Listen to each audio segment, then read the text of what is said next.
اور ہم نے تم کو 7 آیتیں جو نماز میں دہرا کر پڑھی جاتی ہیں یعنی سورہ الحمد اور عظمت والا کلام عطا فرمایا ہے۔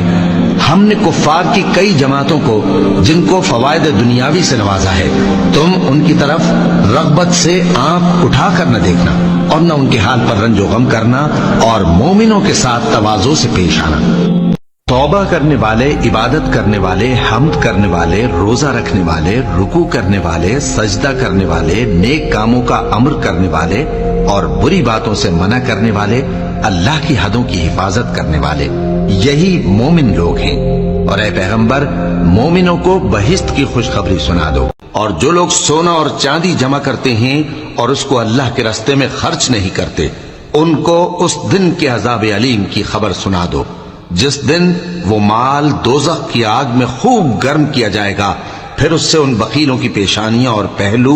اور پیٹھیں داغی جائیں گی، اور کہا جائے گا کہ یہ وہی ہے جو تم نے اپنے لیے جمع کیا تھا، سو جو تم جمع کرتے تھے اب اس کا مزہ چکھو۔